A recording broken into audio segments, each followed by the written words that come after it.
13 Questions by Man Transcending. Manhood in the Digital Age.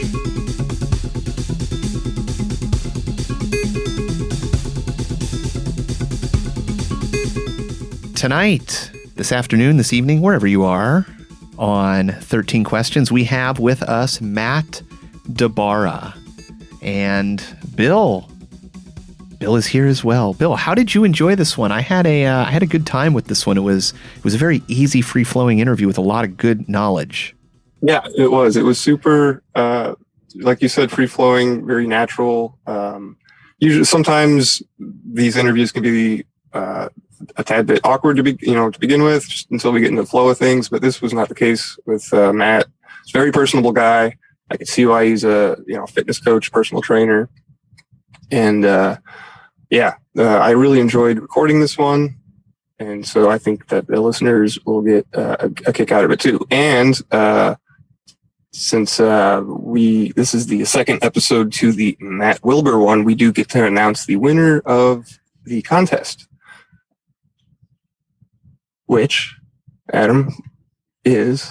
Should I do it now? I don't know. I got a drum roll going. I've never announced a winner before. I'm getting like clammy hands for some reason. Do you have like a little drum roll thing you can pop up? I got your drum roll, Bill. You ready for your drum roll? You ready to come in? Who is the winner? And the winner is Nikki Benefield. You may know him. Ooh, nice. Episode number 1.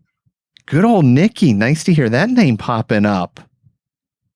Yeah, Nikki is a great dude. I've actually met him in person twice now.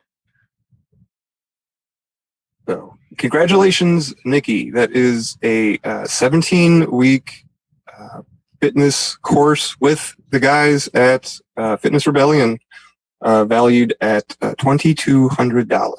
So, Nikki, congratulations, and let us know how it goes. Absolutely. And yeah, I think after you guys listen to this episode, you will, I don't know, I think you'll be interested. I love this guy's enthusiasm. I love the philosophy, and oh my God, I cannot wait to hear Nikki's results from being part of their program, because I don't know, looking from the outside, and it looks pretty damn good. Yeah, so I expect a full report, Nikki, the dude, in 17 weeks after you get in contact with them. So, we had the drum roll thing going. Did you want to roll right into gratitude segment then? Sure, we can do that. I gotta give a big shout out to Mr. Felix for this one. Felix is the jingle master. You can see his work via our new website. Actually, the show got a new website, and there's a music page on there. So go check out Sir Felix. He's on Bandcamp, and he's got a Patreon that we linked to. So support him if you want to, if you can, if you're able to. He is the creator of the Gratitude Jingle, which we are. Gratitude, gratitude, gratitude, oh gratitude. Gratitude, gratitude, gratitude, oh gratitude.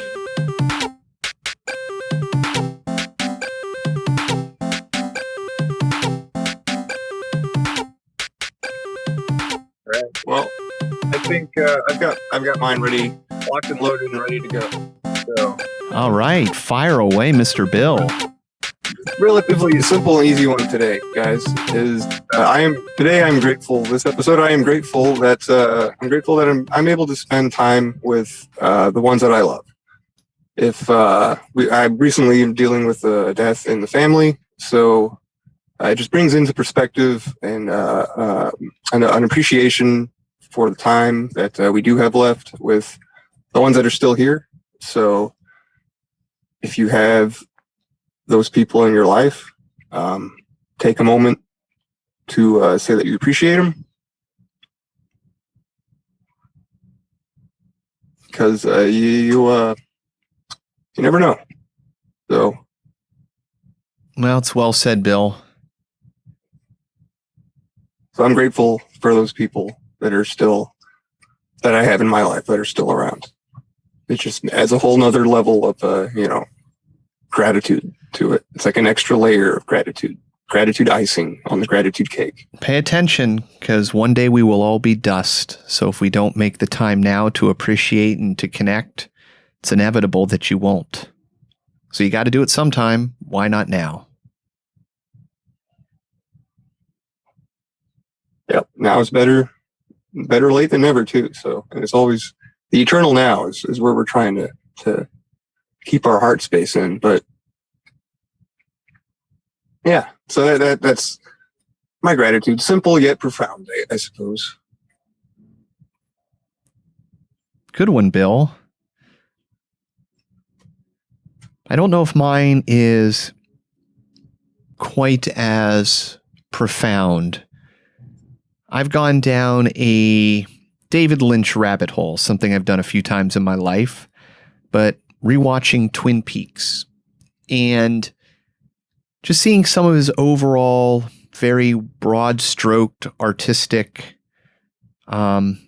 just his art done in a very broad artistic way, where there's deep truths, very broadly deep truths represented in absurd ways that still speak truthful in the way that an allegory can tell you about a completely different situation. And it sent me down a David Lynch rabbit hole of himself and coming across a video, a small short documentary of him doing a documentary on transcendental meditation, something I didn't understand and certainly can't properly articulate. And I'm just very grateful for that information, for the ability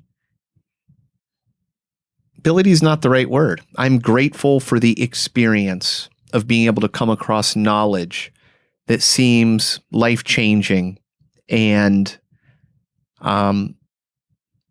being able to be shared by others who have utilized it and can give you guidance and give you a path, give you a map so that you can get to a destination you didn't know existed. You still might be able to go further into new places, but it gets you onto a completely new continent, maybe even flies you to a different planet where you can start exploring from. So I'm very grateful for being able to get that information, and I will share it in the show notes because it's certainly a little beyond my ability to describe here in a short intro. But yes, profoundly thankful for a David Lynch rabbit hole that gives me, if anything else, a mindset that makes me a more powerful, confident person in having domain over reality.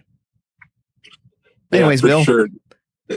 Because we were just talking before a little bit about this before the intro, and it is definitely like empowering, is what I would call it. And to tie it back into my gratitude about staying in the heart space and trying to be present in the eternal now, so to speak. Like it all looped back into, I guess, that same point of acting not with your headspace. Obviously, don't stop thinking. Like, don't lose your common sense, but try to perceive the world through your heart lens, I guess, to put it that way. And if you do that, your reality shifts. You have neurons in your heart, known by science. Your heart does think. Brain cells in your heart. It is a fact. I think there's like 30,000 or something, 30 or 40,000 neurons or something like that. I can't remember the number, but yeah. So why are they there? What are they doing? What are they adding to your experience? Are they another tool, another subconscious, some sort of extrasensory perception that we don't pay as much attention to for a multitude of reasons? I don't know, but it seems that if they're there and I'm not utilizing them, maybe I should. Yep, they're there for a reason. So I don't know. It's something I've been trying to pay more attention to in my life, and I hope listeners can try to do the same thing and report back. That'd be kind of cool to see what changes they can affect, and just to hear different stories. I mean, we like stories here. It's what kind of a little bit what we're all about.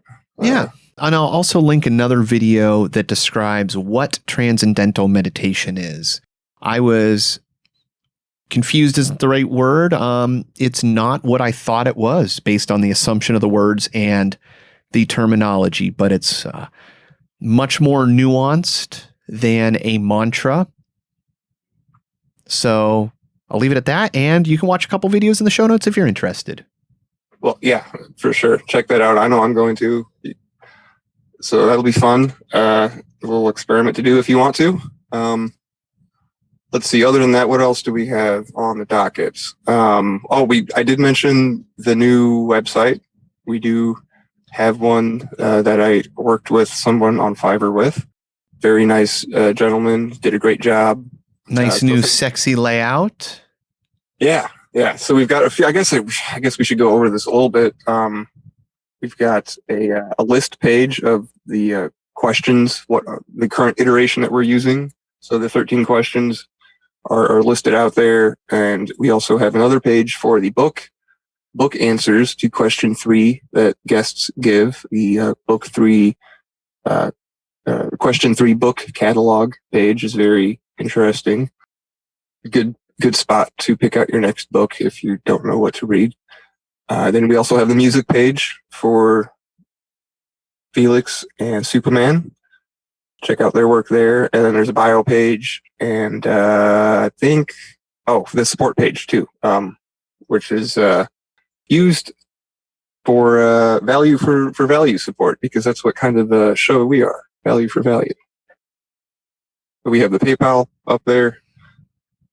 You can donate any amount, or there's a set amount you can pick from. Value for value.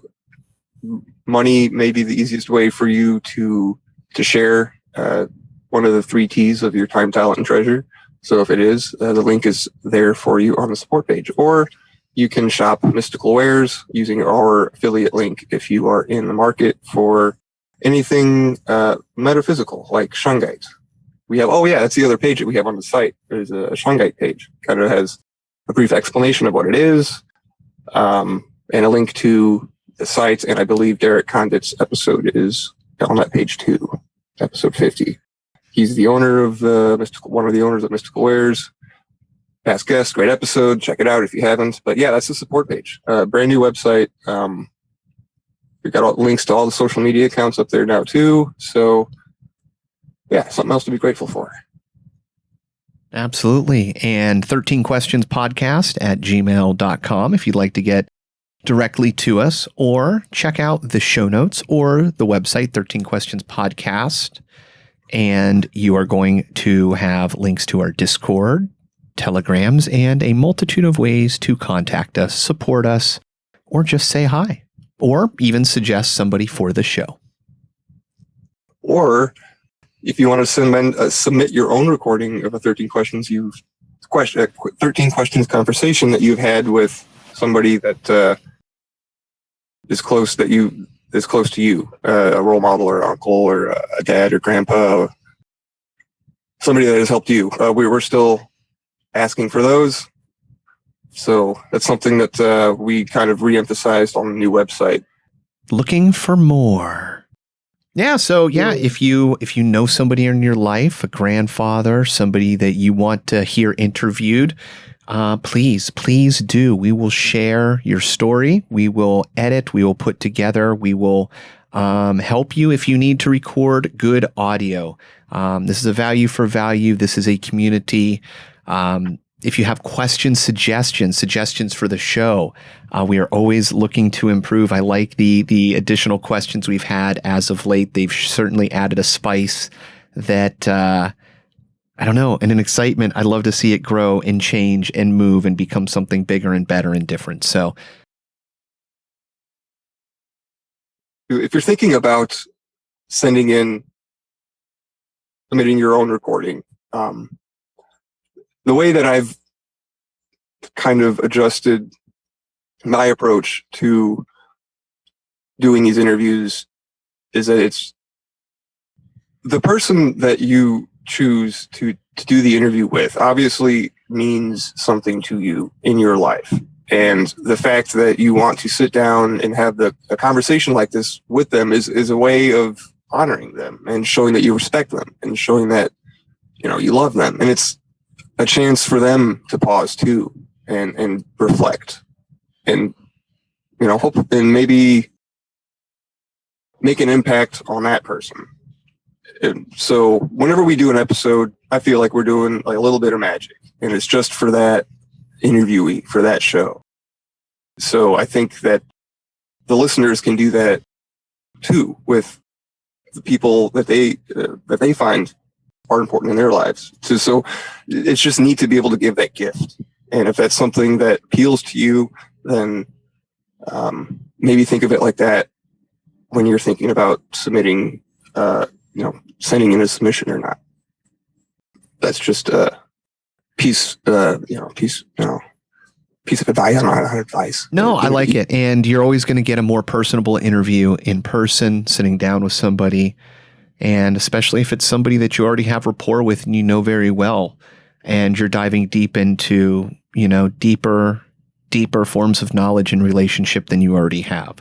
So that will exude itself into the audio in ways that you won't know until you hear it.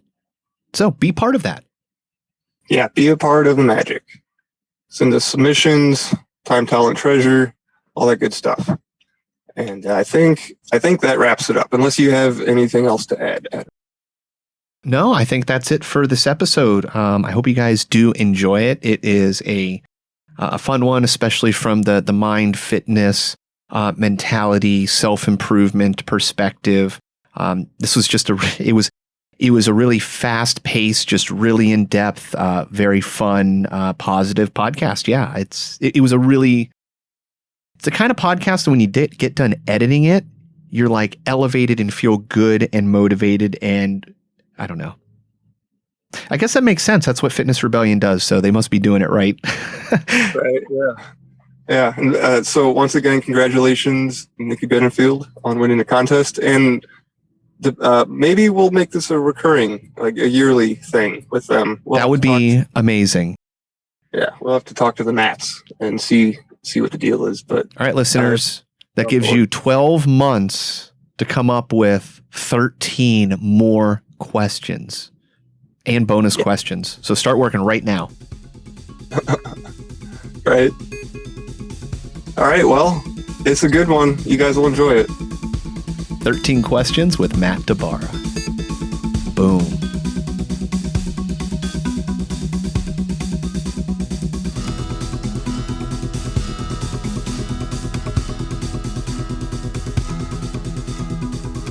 Welcome back, everybody. This episode, we have Matt DiBara on. Well, I guess if there's nothing that you would like to get off your chest off the top, we'll just hop into the first question. Yeah, I'm just excited to be here, to be doing this. So thank you, guys. Yeah. All right. Well, let's get into it. Question number 1. What was the best advice ever given to you? Would you modify it at all today? Best advice ever given to me. The best advice ever given to me, I think, was revolved around not thinking small. It was to think bigger. And it was an old boss that I had when I was younger. And I think I was in high school, and I had a boss, and he said, you need to think bigger. And it just struck me. And I was like, wow, that's powerful. And that's just context wise, just in general, or? Yeah, well, the context there was really around my life and what I was going to do. He was kind of mentoring me. It was like I was actually selling television sets at the time. And he was mentoring me on sales and things like that, but it was really more of a life thing because I was much younger. And he was just like, no, with your life, like you need to expand your vision of what's possible. He was like, I was working at the pretzel stand in the mall. He's like, 2 years ago, now I run this store. He's like, you have to think bigger. I was like, wow. So, health, he was big into health, big into personal development and growth. And so it just struck me. Sounds like a guy who led a little bit by example there. That's a really cool thing when you can get that.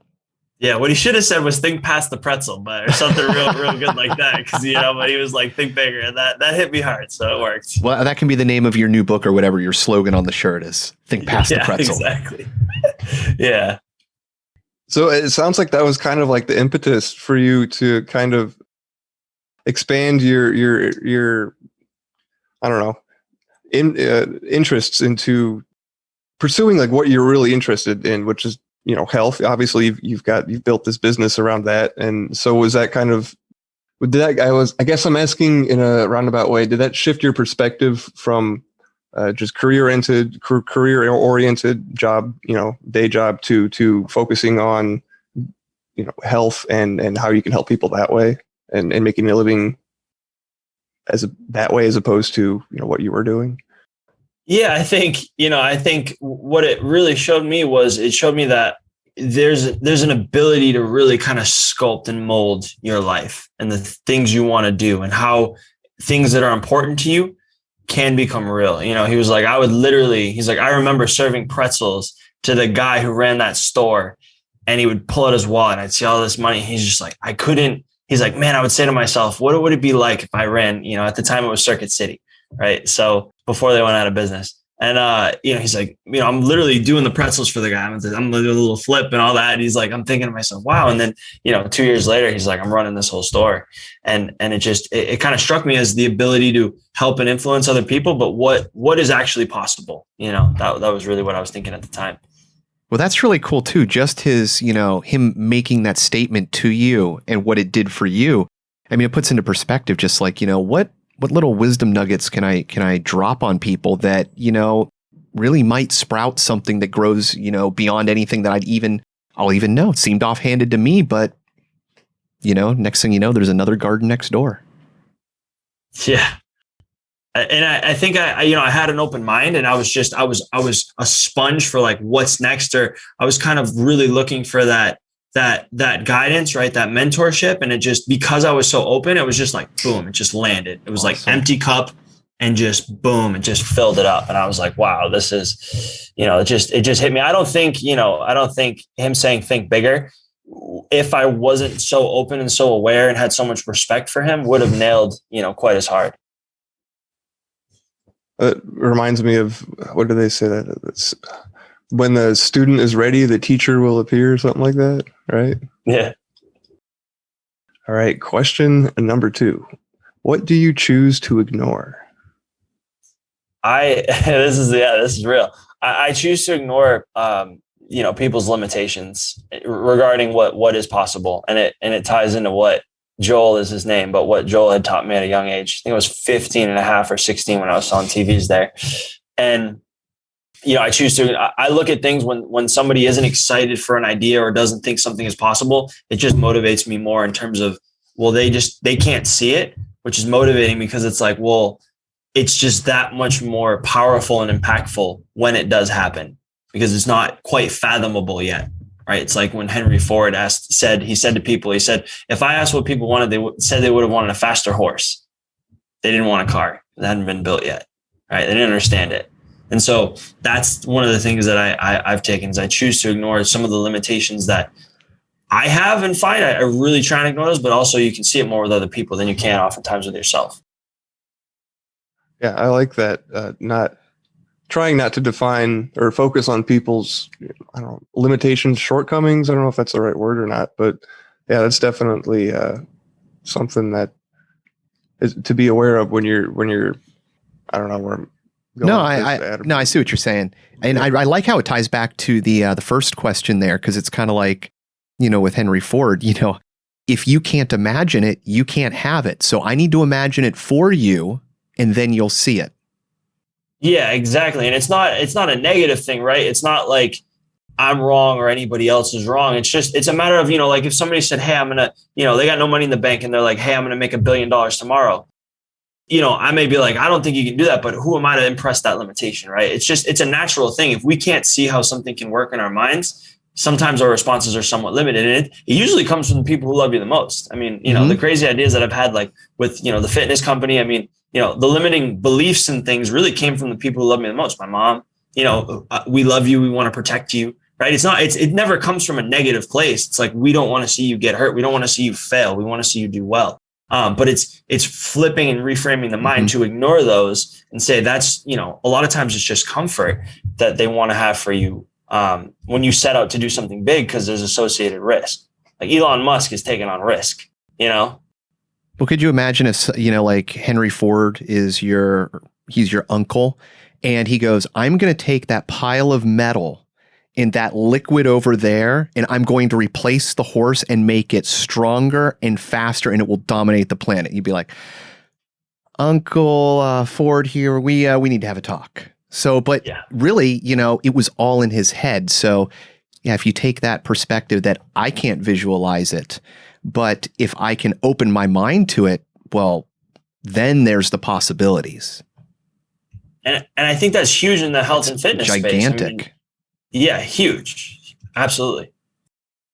I like that you pointed out that oftentimes the limitations will come from the people that are closest to us, because it's coming from a good from a good place. I've just never thought about it like that before. Well, and I think of it like this. It's like, you know, the people that hate you, you know, you're guarded. You're like, you just don't want to see me do well, or you don't care about, you know what I mean? Like, you know, but it's like when it's your mom and it's like, well, I don't know if you should start this company. Like, you work so hard to save your money. Like, you know, what if you just go and do, you know, have you thought about something else? Is there something like you're not so guarded, right? But if somebody you don't like and they're like, you'll never be able to start a company and, you know, help a million people change their health and fitness. You're like, yeah, dude, whatever, man. You never liked me, you know, right? Like you got that guard, that wall. But when it's your friends or your family, you know, that's where you're a little bit more like, you're like, oh, maybe they are right. They love me so much. And so that's kind of what I've learned to do and flip my mind around. Yeah, you don't want to have the spoiled child, because you're depriving them of so much by loving them,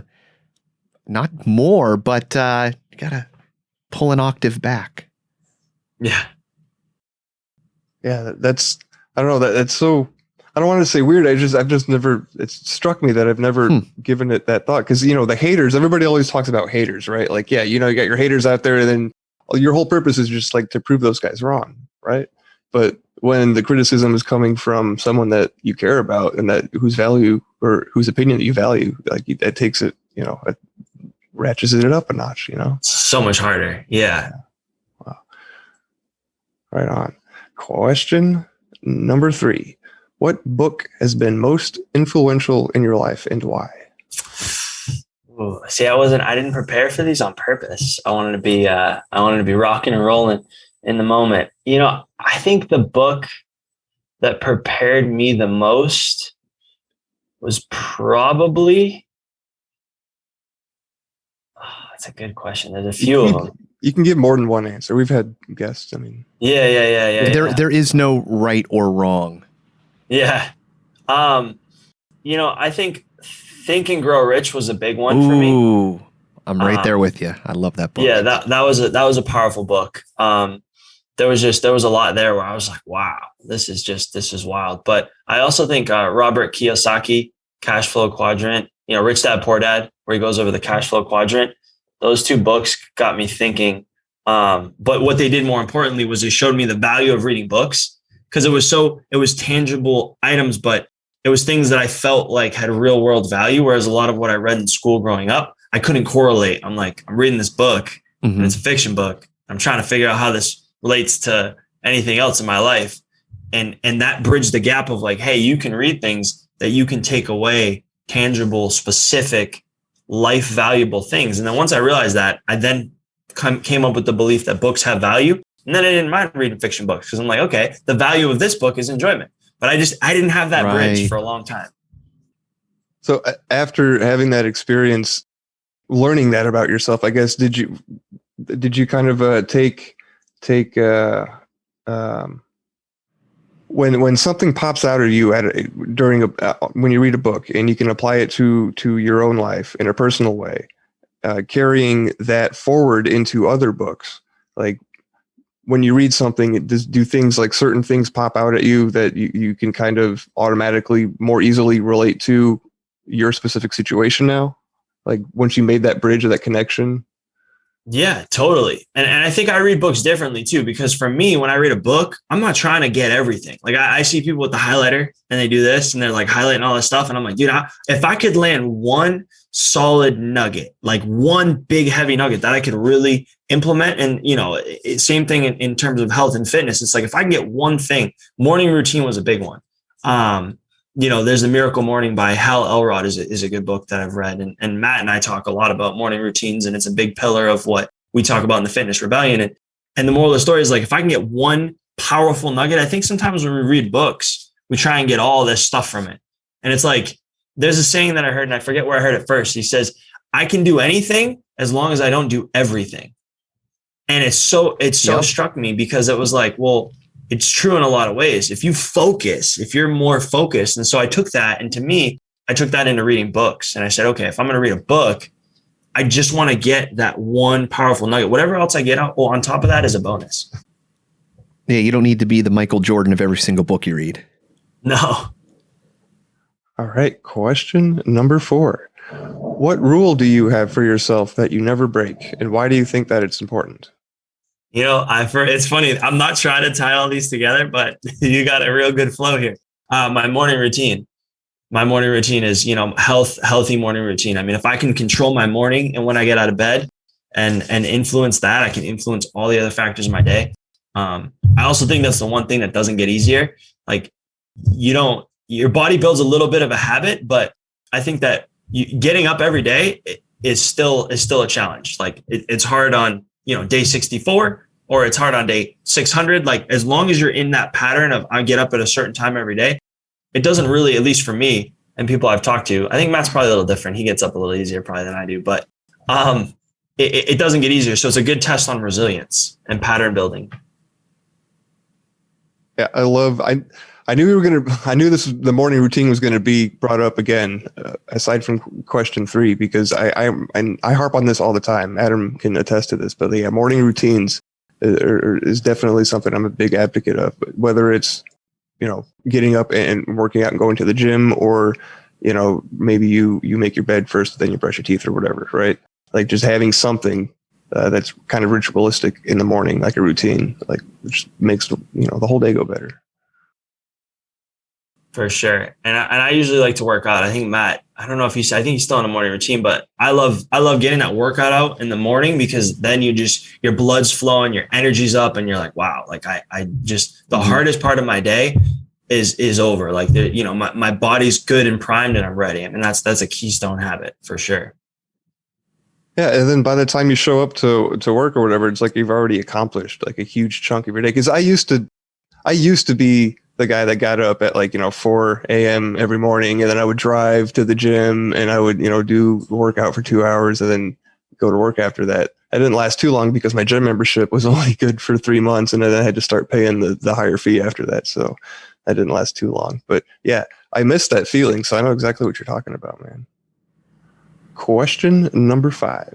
If I were to ask your best friend, what is the one thing they would say you need to work on the most, and why? I know this one. I know this one. They tell me to slow down.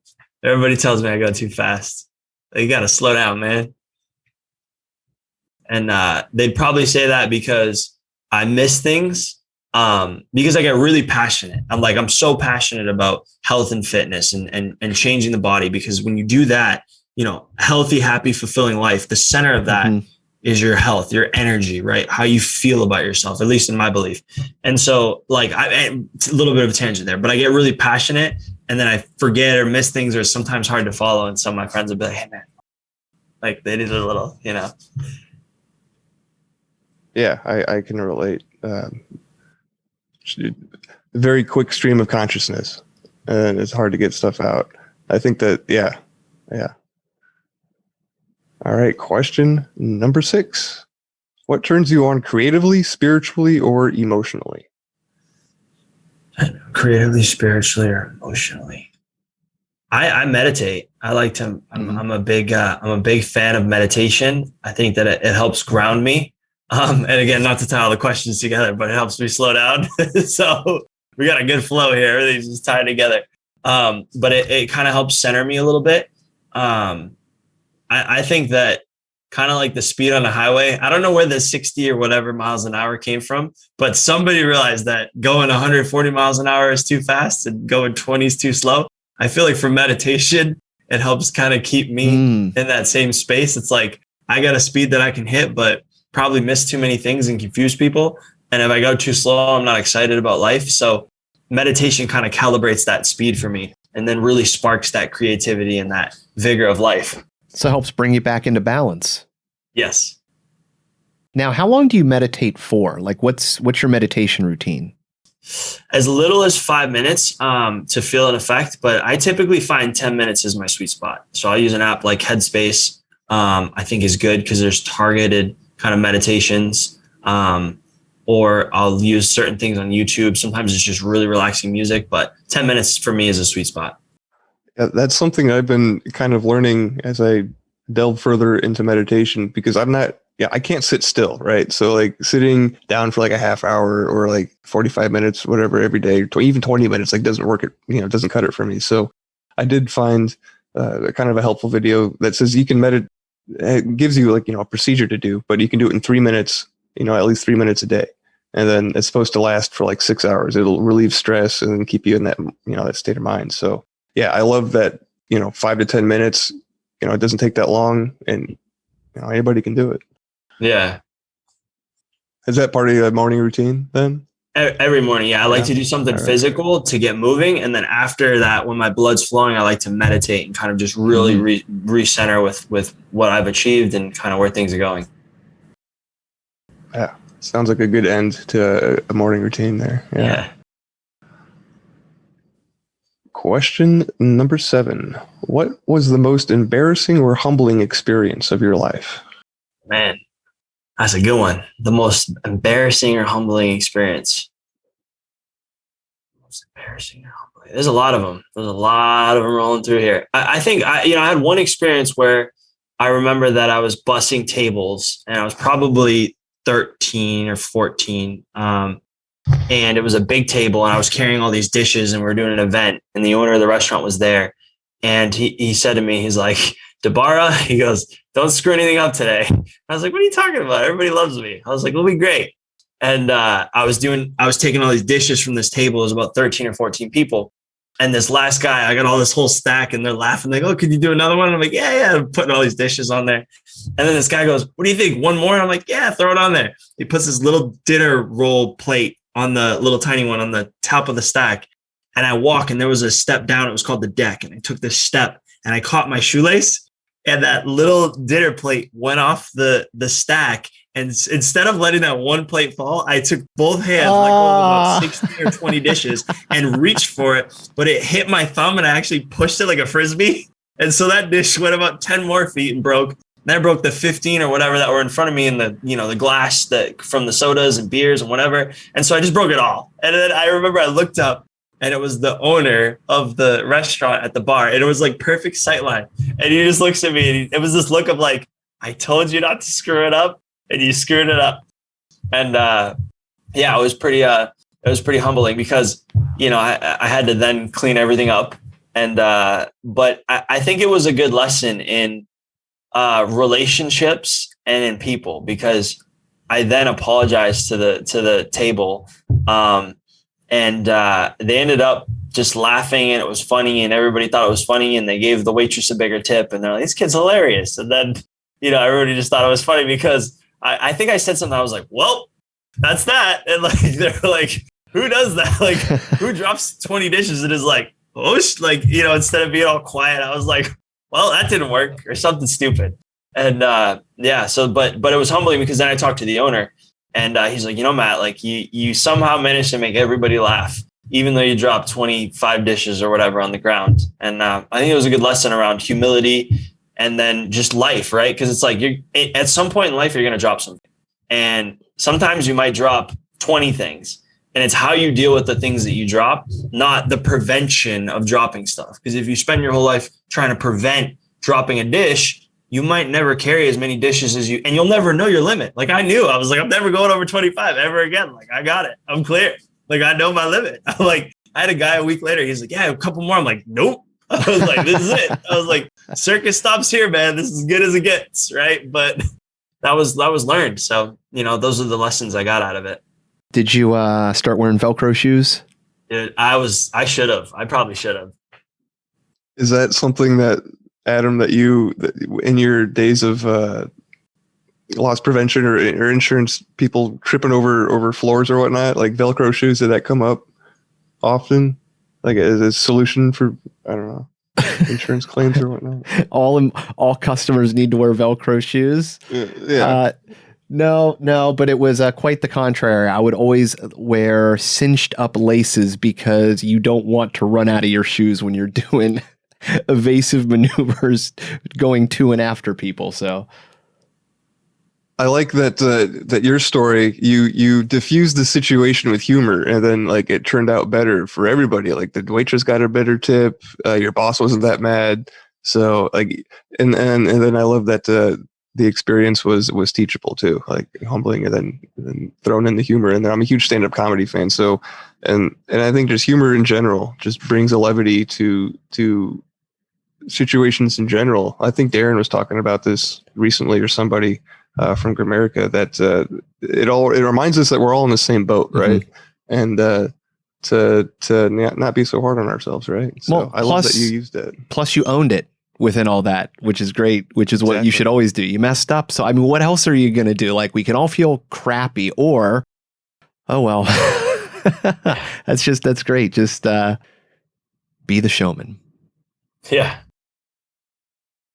All right. Question number 8. What is your greatest fear? How did you overcome it? My greatest fear. My greatest fear is not pursuing my goals. Truly, like that is my biggest fear. Like not really going after the things that I can build in my head or that I think are possible.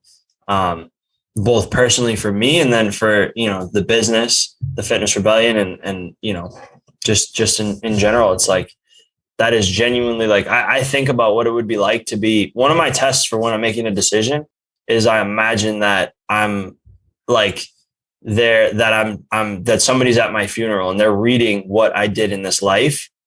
And I'm like, would I want them to say that I tried this, even if it failed? And what would I feel like if I don't do it? And what might replace it? And I start asking myself these questions. And that's kind of how I make decisions. Probably a little weird, a little morbid, but that's what I do. And I'm like, if somebody I almost imagine them reading a list, and it's like, well, if he's going to fail, he failed at all these things. And it's kind of funny at that point. It's like, he tried to do this and couldn't do it. He didn't do this, but I'm like, at least it'd be fulfilling for me. So that is definitely my biggest fear, is having the desire, the passion to do something, but then being too scared, bottled up to do it. Yeah, that's a good fear to have if you're going to have one. And then the deathbed exercise that you do, that is actually, I think Saint Ignatius of Loyola is the one that came up with that. He was a Jesuit, I believe, but and I think the Stoics have that as part of their thought exercises also. But yeah, so I love that you brought that up, because that's definitely like a good way if you're ever going to like make a decision or like kind of like decide if you're going to do something or not. Like, imagine yourself at the end of your life and then look back and see if you had or hadn't made that decision, and then see how you feel, and then use that to kind of like, for some motivation, right? Yeah. All right. Question number 9. What is your single greatest driving force in life, and how do you further it? It's just, it's helping people. Truly, I look at the people who helped me in my life, and like I remember, still it gets me a little emotional to this day. I remember I was trying to go to college and I couldn't afford it, and I didn't even have the confidence that I was going to get into schools, and my school had all these scholarships, and my guidance counselor at the time applied for these scholarships without me knowing. She was like, "You're really bright. I think you'll get them." And so I'm sitting at this event, and they called my name for these scholarships. There was a few of them. They were small, relatively speaking, but in dollar value, but it was for these scholarships that I never applied for. And so they're like, the recipient of this is Matt DiBara. And I walk up on stage and I'm like, what happened? And my guidance counselor is like, "See, I told you." And I'm like, what? And so I think for me, it was like, I look at the impact that people had in doing these small things to help me. And so my biggest motivation is, how do I do that for other people? Like, where could I be that lighthouse for others? Like, because there were so many times where I'm like, I don't know that I would have had the confidence, or I don't know that I would have had the grit, or I don't know that I would have. And somebody else in my life came in and were like, you could do this, or, this is possible, or did something nice for me, like entering me in those scholarships that, changed the expanded your mind, right? Told you that there was something more that you could do and you didn't think. And then there it is. Yeah, exactly. Yeah, I like that. I've heard Joe Rogan talk about that on a hunting trip that he was with. It was packing in like tens of miles, and you're going to be packing out all this meat, and it's in just frigid, like raining, cold, freezing weather, just not comfortable conditions. And just him going like, I don't know if I can make it. Okay, well, this guy, he's doing it. And then at the end, finding out that the other guy is saying the same thing, going, well, if Joe Rogan can do it, then I can do it. And at the end of the day, you both did it just because you were thinking that you couldn't, but he can. So I love those just exercises in, helping other people, be more than they are and make them into something else. And the beautiful thing about that is it's reciprocal like that, like they played off of each other, made each other better without even knowing it. Yeah. No, that's so true. You're so right. Yeah, good answer. Helping people. I mean, that's what this show's all about. So, I just love how everything's pyramiding down from the pretzel in the beginning. It's just it seems like a very simple concept, but it's really is encompassing. Yeah, it sure is. And I just, that's the fitness company really started, the Fitness Rebellion started with that belief. It was like, Matt helped me with some of my stuff. I had been in a car accident, and I was like, dude, you're my best friend. You're in the best shape. I'm going to all these physical therapists. I'm like, dude, nobody can help me. I got back pain. He's like, well, I'm not a physical therapist. I'm like, yeah, but you're in great shape. I'm like, what do you know? You've been friends with me for 10 years. Like, you got to do it. I don't care. I'm using the friend card. And, I kind of gave him a little bit of, pulled the friend card, and, he really helped me with that. And so it's so impactful to see, like, even if sitting in this chair, I'm like, there was a time where I couldn't sit in a chair because I had so much back pain. Certain muscles weren't firing, and I didn't have, I just was out of shape, and, the injury that I had in my back from this car accident. And so helping people can stem out in so many ways. And I think that's what's fascinating. All right. Question number 10. Who were / are your role models, and why? My role models. That's a good one. I like that. My role models. I really look up to people that define what's possible. I think Arnold Schwarzenegger is a good example of that. And I admire him from the health and fitness world, but also because he started out as a bricklayer, which was my background, because my family owned a masonry and concrete company. So, it kind of ties into the whole central theme of what I've been talking about, but I admire him because I'm like, this guy literally, it's like he picks things off a shelf. He's like, I want that. And he just does it. Governor of California, famous, A-list celebrity, Mr. Olympia. It's like, how do you do that? And I'm so intrigued and so inspired by role models that just expand your thinking. Like, because I'm linearly focused on one thing, and you just look up to someone like that, and you're like, wow, like there really is so much potential and possibility in our lives. Oh yeah, he said, I'm going to be Mr. Universe. Yeah. I mean, that is a huge thing. Forget your physique. Unless you start off looking like Brock Lesnar, it's just it's a monumental thing to achieve. Yeah. I mean, it's just, and then the acting thing with the accent. I mean, it's just, and then going into politics, like it doesn't even make sense. Like, you're like, how do you do this? Like if I was a close friend of him, I'd be like, you're crazy. Isn't it great? I mean? Like, it's like some people have hacked reality, but really all we're doing in life is just thinking in a certain way and moving our bodies into a certain place at a certain time. So there's certain people that have figured out how to navigate this system to where it's very beneficial for them. And so it's great to look at these people just to kind of go like, well, they're swimming in this ocean really well. Yeah. And I almost feel like they hacked it from an energetic or spiritual or some other perspective, right? It's like they're aware of something that I don't know. I don't know if Arnold quite has really given us the secret sauce. You know, like I think he's got the discipline and he's got certain things, but there seems to be an X factor. Because he's extremely hardworking, obviously. But it's like, how do you pull in the right people in your life and the right, you know? So that's another thing I find fascinating is I'm like, I have friends that are, you know, that work really hard and work 15, 16-hour days and do all these things, and they're not where they want to be per se. And it's like, what does that look like? How does that work? Exactly, because it goes from the thought in his head to all of that. Like there's an in-between of action, but I mean, essentially it's, so how could I modulate or structure my thoughts in a way that has similar benefit? That's a great thing to try to people watch with. Yeah, I agree. Like for sure. It's fascinating to me.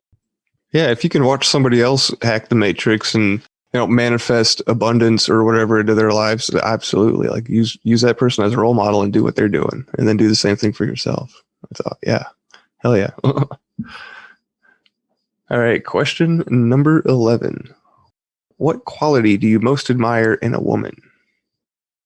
You know, I read this one beforehand, and I was thinking about this. In a woman, I think I admire the unconditional empathy, like genuine human empathy in women. In a woman is just, I truly admire that because I feel as though I'm very empathetic, but there are times where I get frustrated or times where I'm like, I see what you did, but I'm still frustrated. I'm still mad. And there's like a genuine empathy that I just find is just so, it's like I could literally watch it and just observe. And I'm like, how do I model that? Because it's just so pure and mine isn't necessarily always so pure. It's a little bit more, I'm still learning and mastering that side of things. Well, it also helps balance us out too. You know, it gives you that perspective. You can, rely on that emotional opinion more than, because I know sometimes I'll get worked up about things and I'll be like, all right, Angie, I need to, am I thinking about, is the way I'm acting making sense? And sometimes it'll be, no, you're overreacting. It's like, okay, I'll take it back a couple notches. Yeah, I rely on that. So, man, I'm really jiving with your answers tonight. Oh, thank you. There's a plane going overhead right now. I'll be with you in a sec.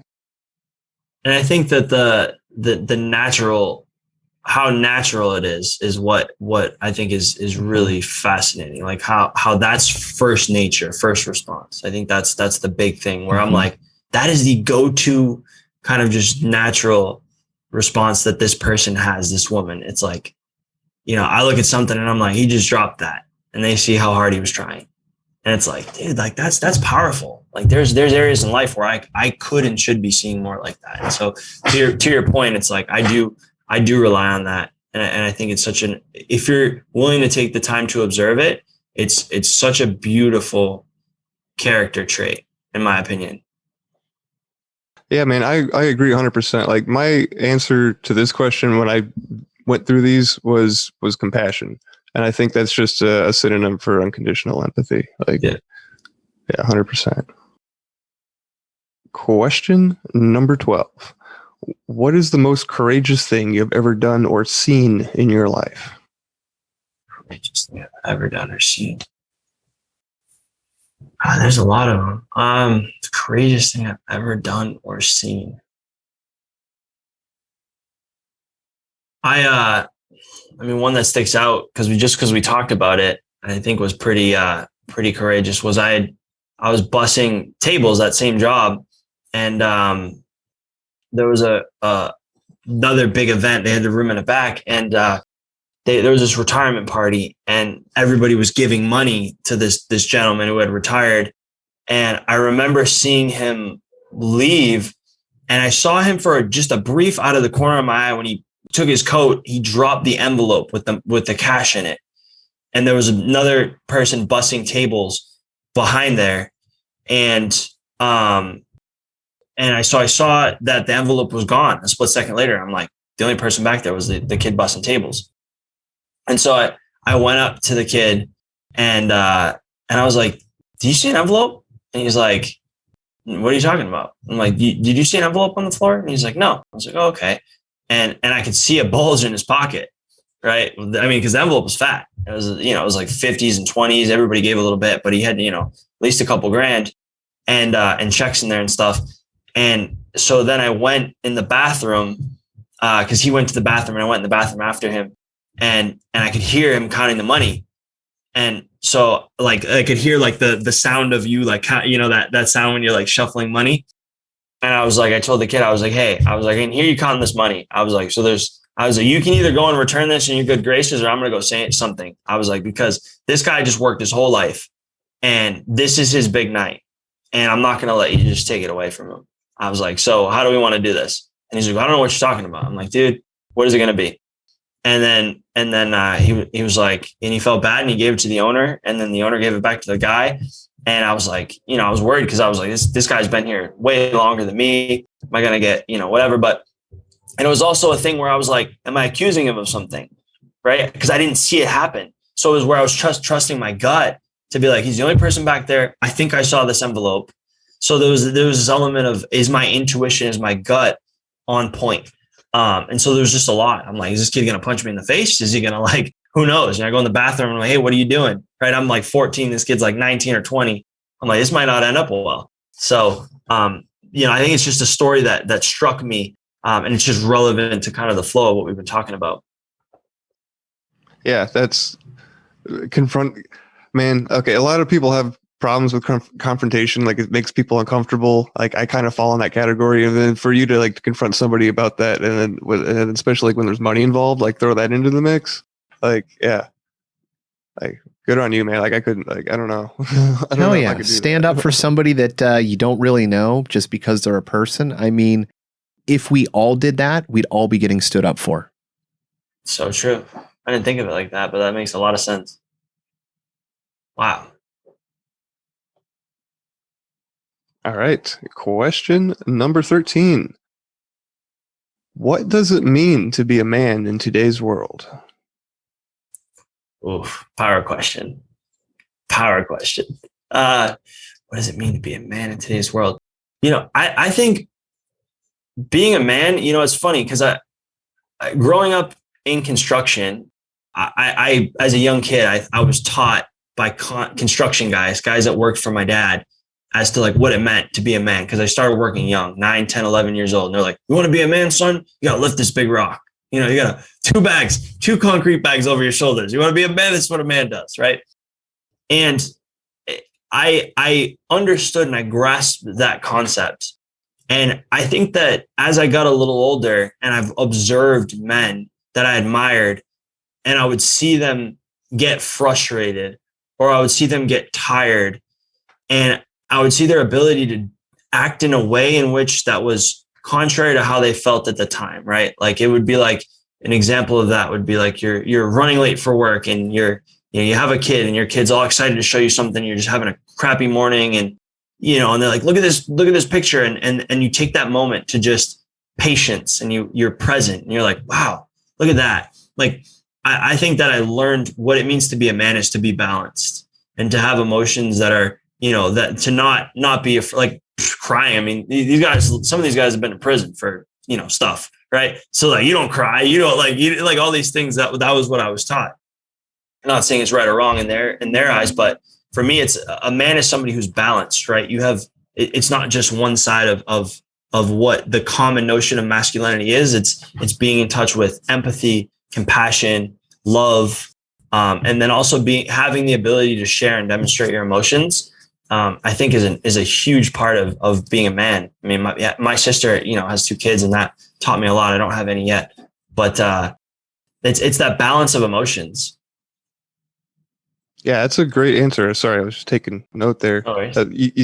I like the phrase that you used, having the ability to share and demonstrate emotions, right? Is it? Yeah. Yeah. And then the whole concept about being balanced, like, yeah, that's because I feel like some people, the whole the machismo factor of masculinity comes through, and then sometimes the sharing of the emotion part can get suppressed. So I think that, yeah, like what you're saying is we need to bring that into balance. So yeah, I love that answer, man. Like I think it was harder for me to be like, hey, that really hurt. Like what you said really hurt me.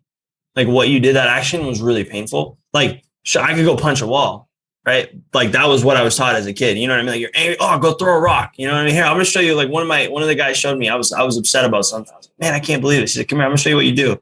He's like, we're building a stone wall. He's like, throw a stone, you'll feel better, right? So I was like, and I'm throwing these rocks over my head. I'm like, this is great. You know, this is a man. I'm a man, right? 13 years old, bunch of older guys, 40s or 50s, showing me the way. But you know, I think what my moments of being a man was like, hey, can I tell you something? I'm not mad. That really hurt. Like, I genuinely just want you to know, like emotionally, that really hurt. Like that was one of the hardest things I've ever done, is to say that. And so, you know, it's that balance of, you know, sure, maybe I need to throw a rock, but also maybe I just need to tell him that it really hurt. Yeah. And then some, you know, coming at him from that raw of an angle sometimes catches him off guard, and then, you know, has an impact on your life, you know, makes them think twice or whatever. So yeah, that's awesome.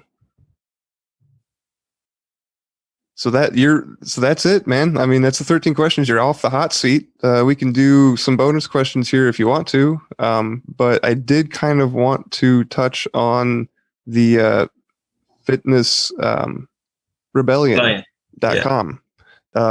I know that you and your friend Matt, whose also name is Matt, are partners, business partners, and you have this website and you offer coaching services and whatnot. Did you want to kind of talk about that for a second? Yeah, no, I'd love to. I mean, you know, really our mission is we're kind of like the Uber of personal trainers in a way, right? So it's an online coaching model, and we found a way where you can work out on your terms.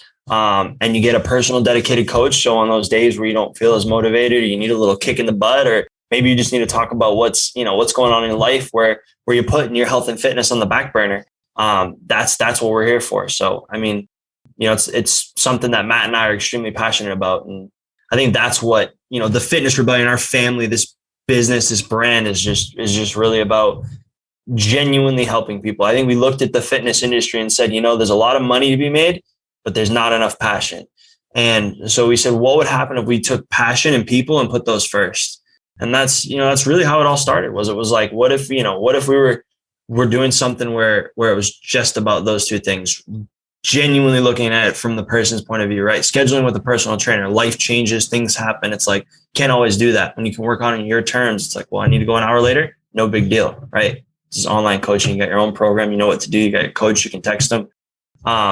So we just built a model, and the results have been, you know, really, really, I mean, if I'm ever having a bad day, I go through our success page. Let's put it that way. Awesome. Like, truly, like it makes me so happy to see. And I can't take credit for any of the people, you know, and Matt is, you know, co-founder and he's big Matt. I'm a little Matt. That's what they say, because we're both Matt. Matt's the bodybuilder. He's the one I told you, he helped me with the car accident. That's kind of this whole thing how this whole thing started. And we're just really passionate about helping people. You know, typically it's busy dads that put their family first, and it's time for somebody to stand in their corner and be like, hey, look, like you're doing everything for your family. Like you need to do something for you. And we're going to make sure that happens. And it's not give and take, it's give and give. Awesome. I like that. Give and give. Thank you. Yeah. And so, and I like that the personalized coaching, I think it's going to become like, have you seen like an uptick in that since people are starting to stay home and work from home more because of the way things are now, and there's more stay-at-home dads and that type of thing? Like, is that? Yeah, I mean, I think it was always on the rise, but you know, it's funny because we were doing this, 3-4 years ago, right? So this was well before COVID. It was just looking at it and being like, you know, if the average personal trainer, you know, their education is, their background is, you know, like there's certain questions in the industry, right? There's a lot of questions. And so we looked at that and we said, you know, a lot of times, and I observed, right? I was like, well, let's see, right? Because Matt and I had a conversation before, you know, when we first started this. I was like, I'm going to go audit personal trainers at gyms. I'm going to actually just go see. I'm going to go observe. I'm going to see if we're really onto something here that serves the people. And I was shocked. I was like, there's a world where this can be done online. There can be true accountability and true kind of, you know, companionship, partnership, right? With a coach that cares about you, right? Like a friend, right? That's like, hey man, like I know you had a rough day today. Let's move your workout. Like know your kid's sick tomorrow, you got to go big. And if you don't do it tomorrow, it's like, hey, maybe you need a little kick in the butt, but it's having that ability, right? That balance, right? We talked about what it means to be a man. It's like our coaches resemble that, right? Male or female. It's like, how do we help you get where you need to be, but you are not the problem. So, it's if you're not where you want to be, health and fitness wise, like that's okay. I wasn't there, right? Overweight. I have a picture of me holding a koala, right, in Australia. And I still look at this picture. It makes me so sad. I'm like, man, I was like, my stomach sticking out. And I'm like, that was such a beautiful moment. And I just look at who I was physically. And I'm like, man, I wish I had made the commitment. Like it was due to my back, right? I couldn't work out. And I just started making excuses. And, and Matt was the one who was like, dude, what's going on here?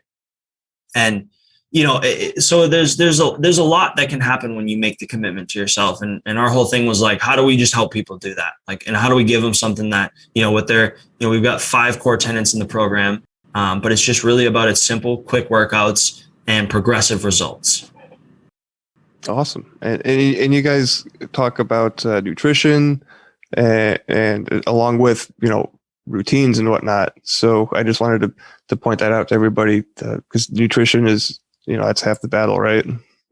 Matt says 80%. We say it's actually, it's more like 80%. But yeah, I mean, there's 5 core tenets, right? Flexibility and mobility. So how to warm up your muscles, right? What do you do at the end of a workout? What are you eating? What is your cardio like? I mean, it's a whole encompassed plan. And then what do you do for your mindset? Right? What are we doing when you don't want to go to the gym or you don't want to work out? Because we all have that. Yeah, look, you're ingesting things both physically and mentally. So it's a big deal. Sure is. And, it really just comes down to the passion. I mean, anybody that's on our team is just like us. They're genuinely care. Like there's nothing more exciting than like Matt will still text me late or I'll text him like, dude, look at this. Like, look at what this guy did, like it's just really exciting to see that, No, I agree. I love it. It's kind of like you go to a therapist to, help you work out, your thoughts and emotions, and you're doing the same type of thing, but you've got like also fitness with this. And so you're bringing a person's physicality to it. So it's great because, the medical profession is just not focused on, that type of a solution. So yeah, I love it. That's really cool, man. Yeah. Thank you. Yeah, I could tell that you're really passionate about what you do, and I appreciate that. I really do. And yeah, like you were saying, after you work out, you had to take a moment mentally and give yourself that mental input because you've just given you've given your body an exercise and then you've eaten right, and then you can't forget that mental game too. Mm-hmm. So I like that you touched. You made it a point to stress that that's a part of your program, right? Yeah. I mean, a huge thing too is like your why. Like we look at the psychology, right? It's like, why are you doing this? Because if you just want to get in shape to lose 5 pounds, you're not going to stick with it. Yeah. Right. But if you want to run around with your kids or you want to, you want to be able to stay up with your wife, right, or girlfriend after running around with your kids because you're not deadbeat tired, that's something that we can get behind. And that's something that that's when I was saying earlier, and this is me going too fast, is like when I get really excited is because I know why the people in our program are doing what they're doing.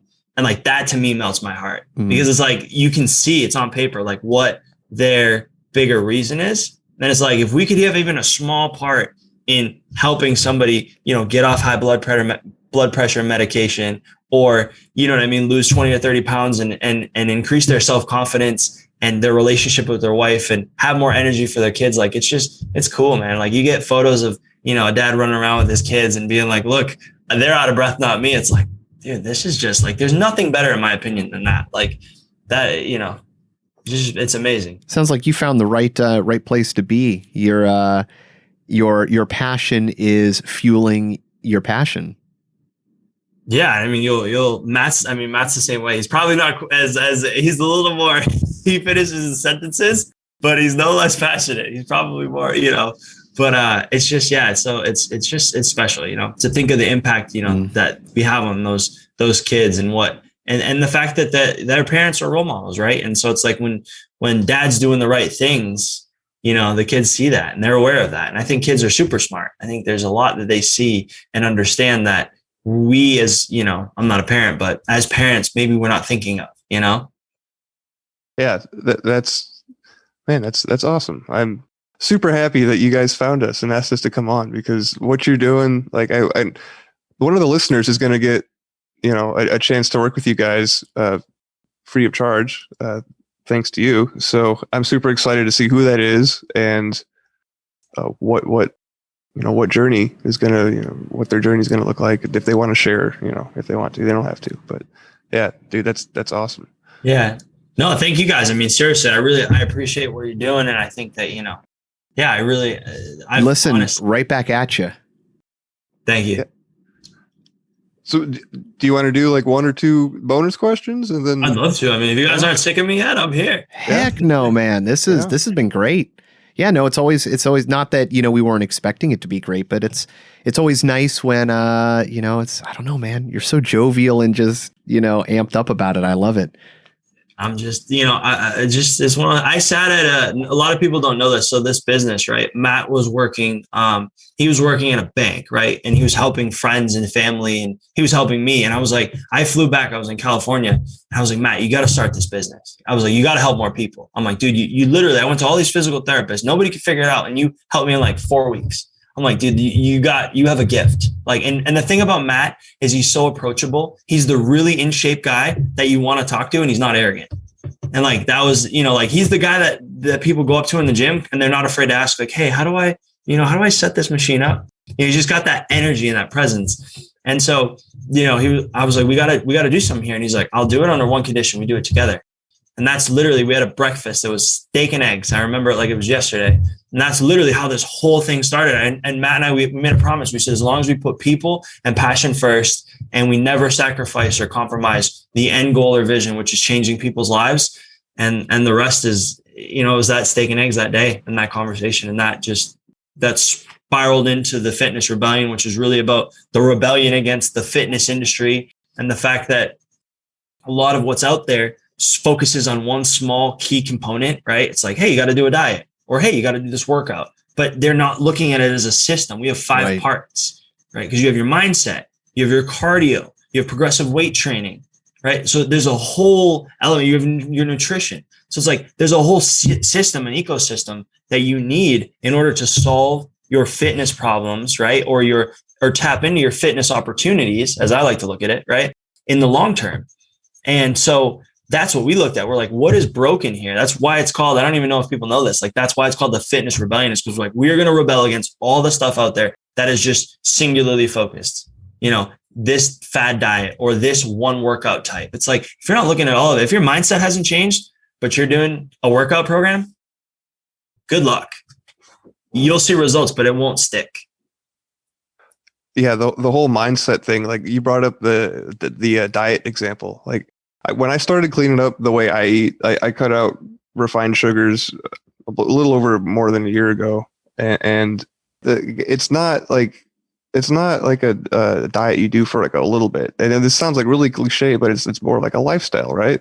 Like you're familiar with that. It's not a diet, it's a lifestyle. You have to, it's not a quick fix. This is something that is that you want to work on progressively. You don't have to do it all at once, but So yeah, I just like that you brought that up, the whole diet thing.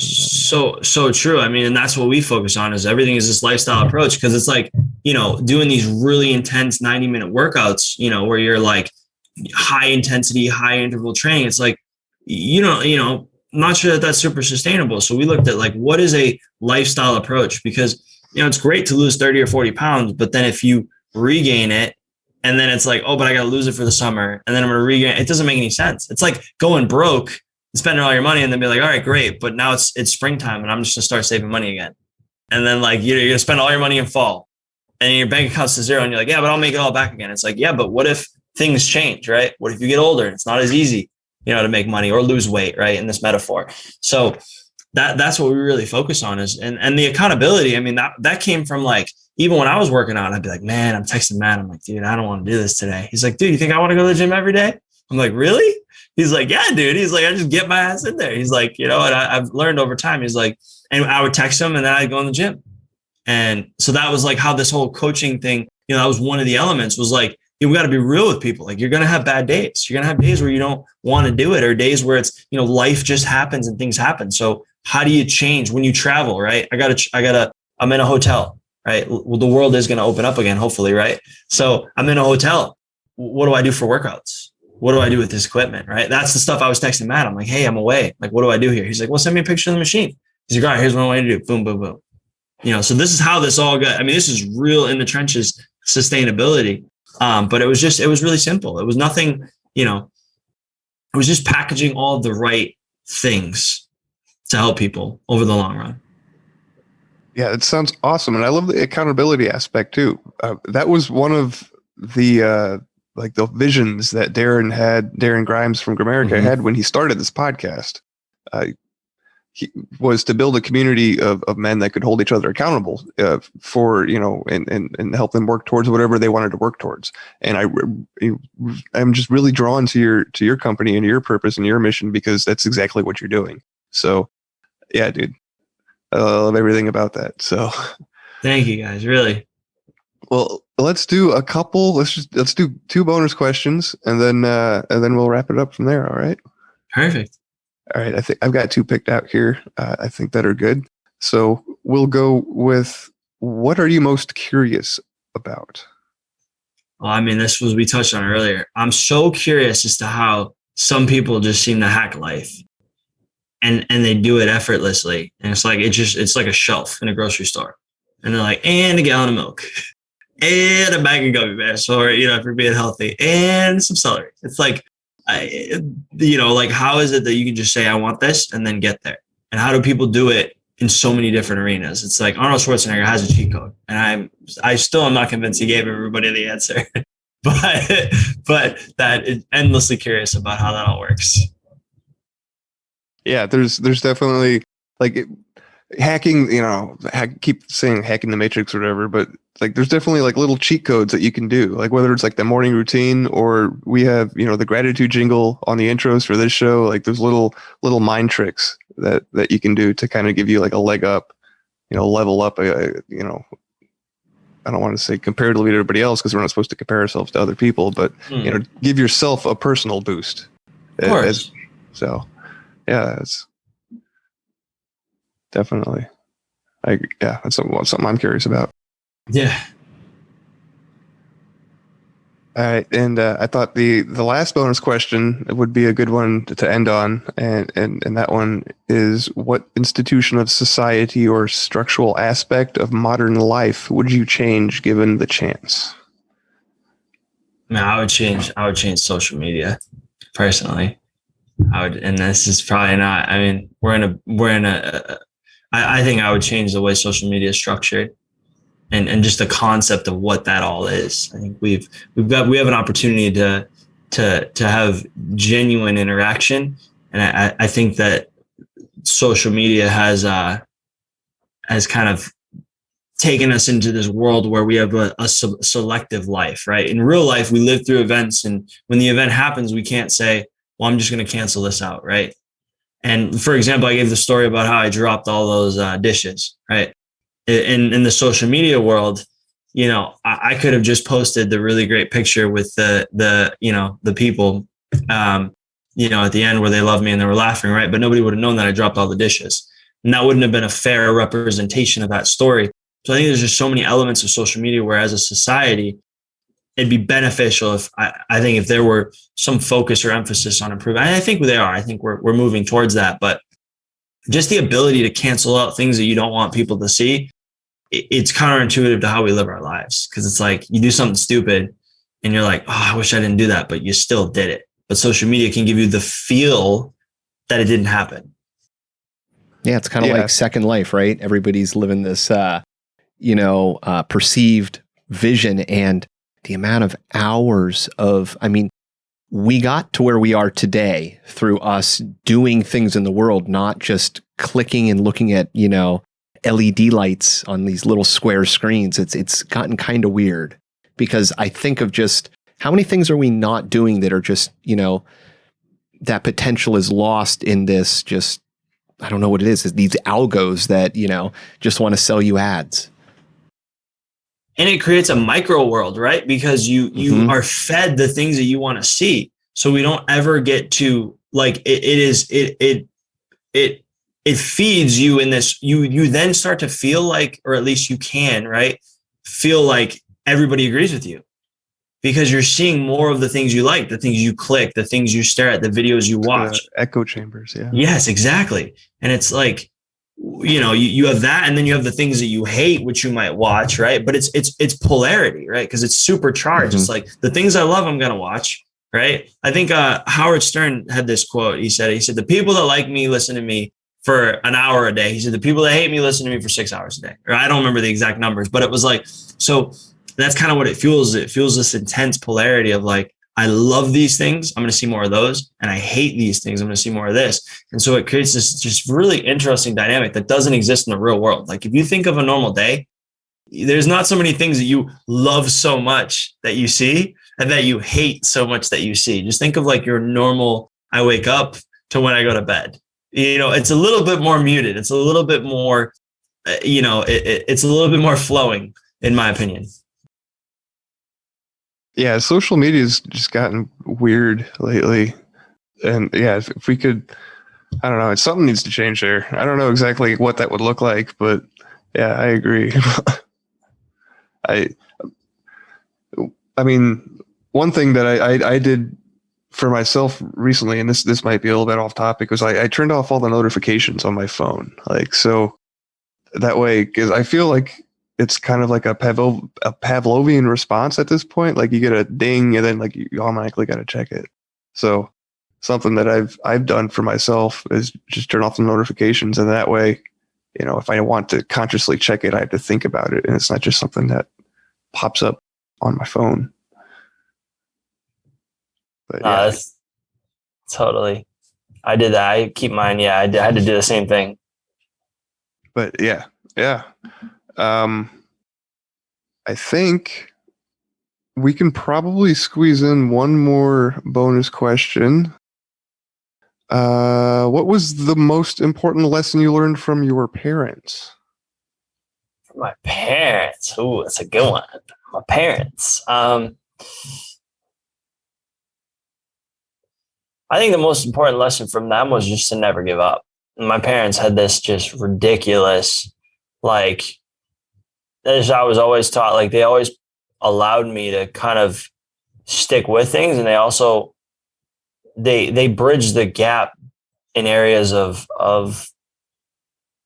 just sticking through things. They were like, if you make a commitment, you follow through with it. Like I remember I did karate. My mom's like, if you do karate, you better do it the whole summer.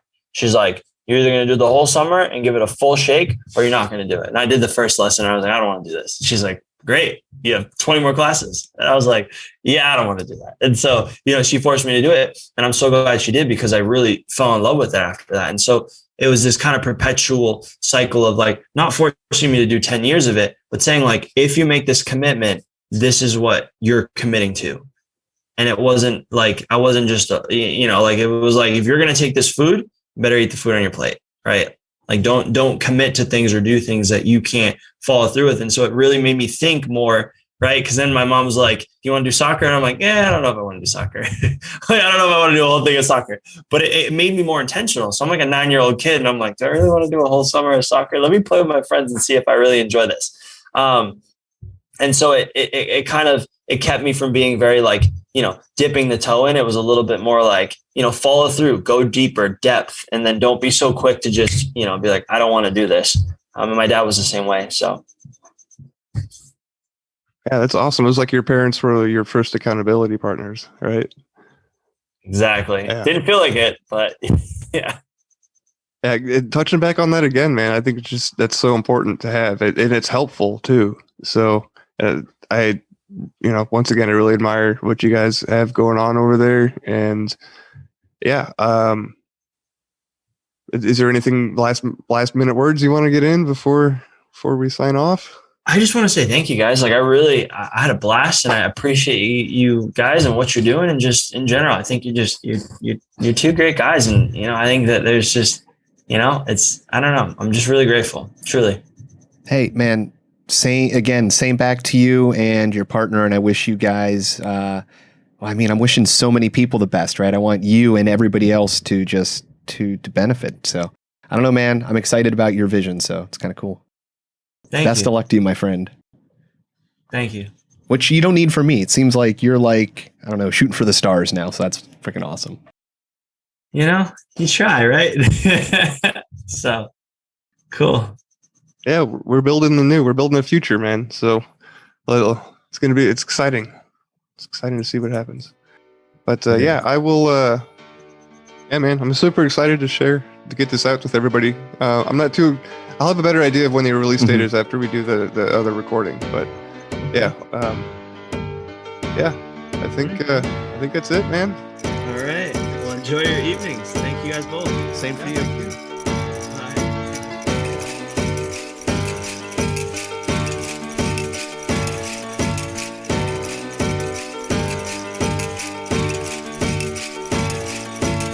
I don't want no Hawaii. I don't want no Hawaii. Yo, what? I don't want no Hawaii. I don't want no Hawaii. Yo, what? I don't want no Hawaii. I don't want no Hawaii. Yo, what? I don't want no Hawaii. I don't want no Hawaii. Yo, what? I don't want no Hawaii. I don't want no Hawaii. Yo, what? I don't want no Hawaii. I don't want no Hawaii. Yo, what? Is one man rich and another man poor? Why we ain't satisfied? Why we gotta have more? Why your suicide rates on the rest so high? Why I tell you the truth but you say don't lie? Why is being a good father at an all-time low? Why is it acceptable? Yo, why? I don't know. Why she blame him and he blame her? It's useless. Ask yourself this question. Why you making excuses? Why do parents gotta bury their kids? Why we text and drive, not caring how scary it is? Why it's so hard to forgive and leave the past behind? And if you did, then that's divine. Why don't you help your brother when you see him fall? Why do we act like God don't see it all? Why do we call them black, them white, them Asians and use labels? Now that's racism. I don't want no Hawaii. Why? I don't want no Hawaii. Yo, why? I don't want no Hawaii. Why? I don't want no Hawaii. Yo, why? I don't want no Hawaii. Why? I don't want no Hawaii. Yo, why? I don't want no Hawaii. Why? I don't want no Hawaii. Yo, Why is why? there innocent people locked up for life? While some people can't say nothing nice. Why do we always gotta question what all of it means? And why won't you follow your dreams? Tell me why. The night when you took my dad, why'd you let me see my grandpa cry? And tell me why. And why do you choose to hide, even though you was born to fly? And tell me why. And why don't we turn from all the hate? And why don't we learn from all mistakes? Why do I keep on wrecking these fat beats? And teachers don't make more than professional athletes? And why? And why? And why? And why? And why? And why? I don't want no Hawaii. Why? I don't want no Hawaii. Yo, why? I don't want no Hawaii. Why? I don't want no Hawaii. Yo, why? I don't want no Hawaii. I don't want no Hawaii. Yo, why? I don't want no Hawaii. I don't want no Hawaii. Yo, why?